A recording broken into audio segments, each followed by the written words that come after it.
Just got a few slides just to show you an example of what we did with the Digital Marketing MOOC in terms of bringing it into the classroom. And this has just happened in the last month, end of October time. Because at the start of this academic year we had about 55 new digital marketing students and about 20 marketing analytics students who were studying an intro module. So we got them, we timed the start of this MOOC deliberately so that they could participate. And they were asked to contribute 10 posts a week for the 3 weeks of the MOOC, and then to write some blog posts reflecting on what they'd learned from that experience and the advantages and disadvantages of doing it. And I think we had a lot of very positive feedback to that. We also had some quite unexpected negative feedback, but overall I think we were able to deal with most of the negative stuff, and it ended up very much on the positive side. But from the perspective of students in the classroom, what did they get from this MOOC that they perhaps wouldn't have got from a more standard lecture? I mean, for a start, we tried very hard with this MOOC to bring in PhD students. I mean, like you've heard examples already this afternoon, people who are actually doing current live research in the area. So the two I've highlighted here, Rebecca and Ruben, they've both recently been awarded their PhDs, but they were able to report on video of, you know, real groundbreaking stuff that you wouldn't find in any textbook or even published in an academic paper yet. So the students were really getting the latest materials. And I think they also appreciated the fact that it was students that were doing it. You know, it wasn't necessarily some big name, but you know, it could inspire them. You know, you too could do something like this. So and we had. We had some opportunities for real-time stuff as well. We tried Periscope, and I'll say a little bit about that in a minute. But just to give you some examples of the feedback, you may or may not recognise Mike Molesworth here in a suit. It's quite rare. But Mike ran the module for the full-time students. So he was really the one who was instrumental in encouraging them to participate in the MOOC.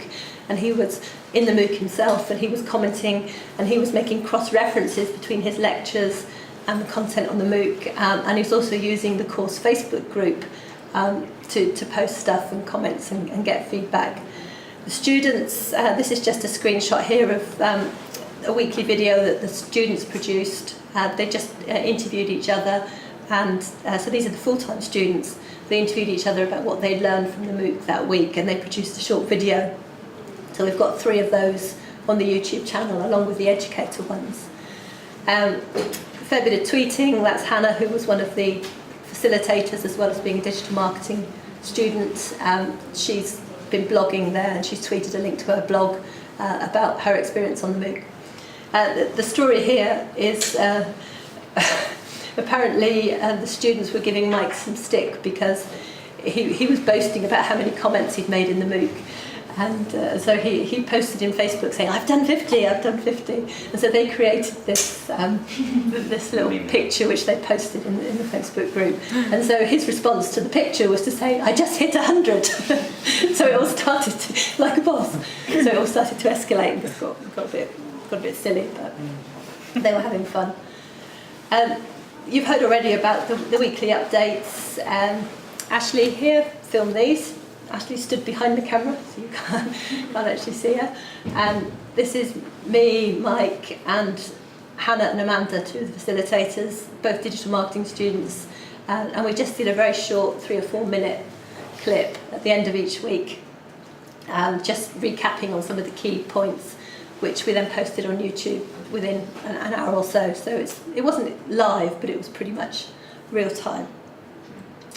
And then this is just a selection of some of the comments that the students made about their experience. So these are student tweets, not learner tweets. Some of them were doing Storyfies, if you've come across, if you've used Storyfy.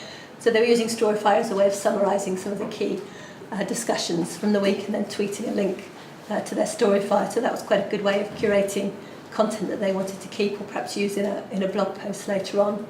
Hannah, like Les, was up in the middle of the night. She says, must go to sleep, but I'm so hooked on the course. which was nice. So it was nice to get some little snippets of feedback on Twitter, which showed that people were enjoying it. And then, because we'd got the students to write blog posts, which were then assessed about their experience, we have since been through all of those blog posts, and we've tried to categorise them. There isn't anything very scientific about this, because it was a little bit kind of, we weren't quite sure where the boundaries were. We had to read the text and just make a judgment.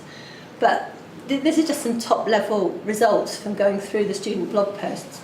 We were quite surprised how few of them had had any experience before with MOOCs at all. Some of them had never heard of MOOCs ever. So we were quite surprised about that. Some of them, I said there was some negative feedback. Some of them initially didn't like the idea because they felt they'd paid for a full-time course, but they were being sent off on a free one with lots of unwashed learners. But that was their initial comments. So some of them were kind of, yeah, fine, you know, whatever. Didn't really express a strong opinion either before or after. But we were quite pleased that 62%, you know, pretty much threw themselves into it from day one and said that they found it really positive and useful. And there were one or two people that I haven't killed yet who said they didn't like it at all and were totally unimpressed by the whole thing. But then they didn't like blogging either. And whilst I can understand that not everybody wants to blog, no, blogging isn't for everyone. If you're a digital marketing student, then, you know, blogging, if not for you personally, is certainly something that, you know, for your company, you think would be something that they would give some kind of credence to. But hey ho.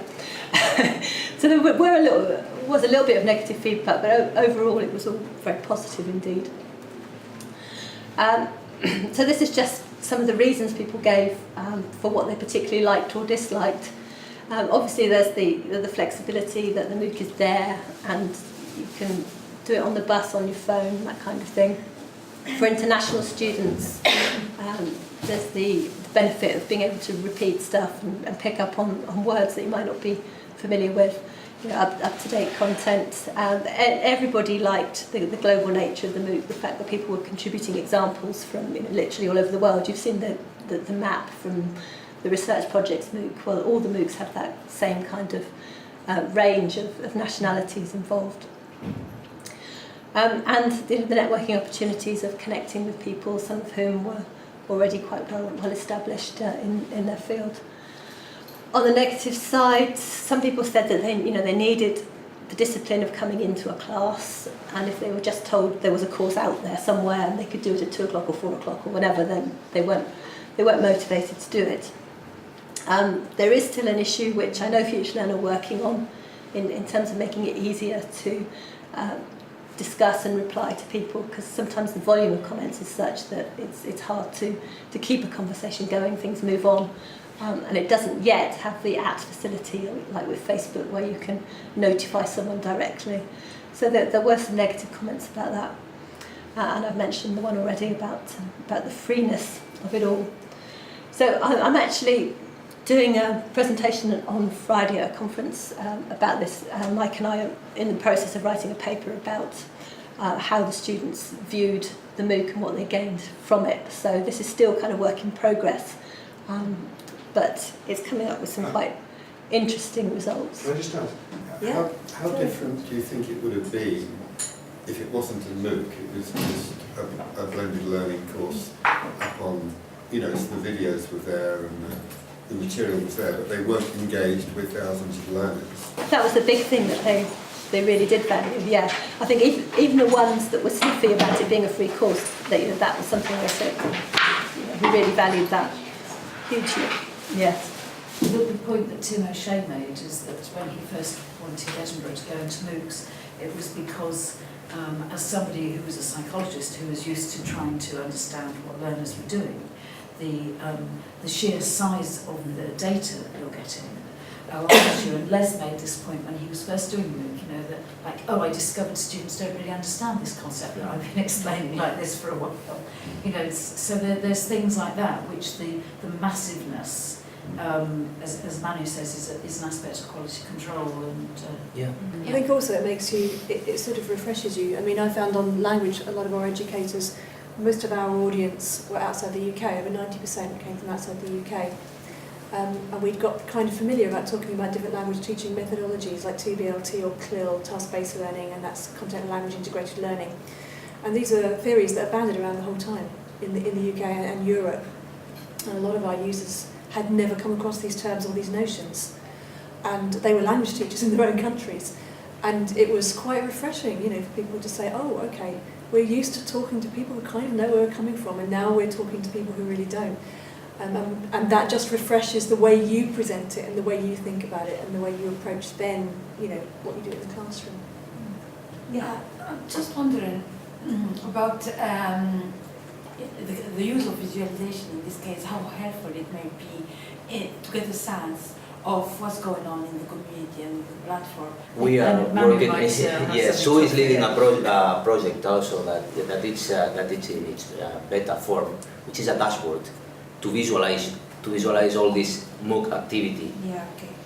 So all these interactions, all these dynamics, we can capture them and visualize them and analyze them and let them and show them to the lead educators who not necessarily they need to spend time in doing all the analysis with Excel and with big data sets, and then we will see how educators respond to this tool.